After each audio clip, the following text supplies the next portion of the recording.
বাংলাদেশের সামরিক গোয়েন্দা সংস্থা ডিজিএফআই এর প্রধান মেজর জেনারেল মোহাম্মদ কায়সার রশিদ চৌধুরী 2 দিনের সফরে পাকিস্তানের রাজধানী ইসলামাবাদে গেছেন। থাই এয়ারওয়েজের ফ্লাইটে ব্যাংকক হয়ে ইসলামাবাদ পৌঁছান তিনি। সফরে তার সাথে ডিজিএফআই এর আরও 3 জন ঊর্ধ্বতন কর্মকর্তা রয়েছেন।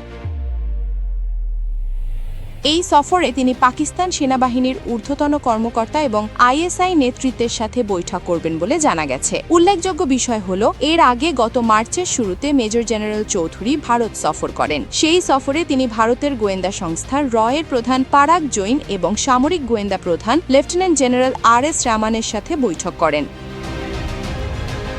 বিএনপি সরকার গঠনের পর গত 23শে ফেব্রুয়ারি ঢাকা ক্যান্টনমেন্টে সশস্ত্র বাহিনী বিভাগে আয়োজিত এক অনুষ্ঠানে মেজর জেনারেল কায়সার রশিদ চৌধুরীকে ডিজিএফআই প্রধান হিসেবে র্যাঙ্ক ব্যাচ পরিয়ে দেন তারেক রহমান। অনুষ্ঠানে সেনাপ্রধান জেনারেল ওয়াকারুজ্জামান, নৌবাহিনী প্রধান অ্যাডমিরাল এম নাজমুল হাসান এবং বিমান বাহিনী প্রধান air chief marshal Hasan Mahmud Khan উপস্থিত ছিলেন। ব্রিগেডিয়ার জেনারেল পদ থেকে পদোন্নতি পাওয়ার পরপরই তাকে ডিজিএফআই এর দায়িত্ব দেওয়া হয়।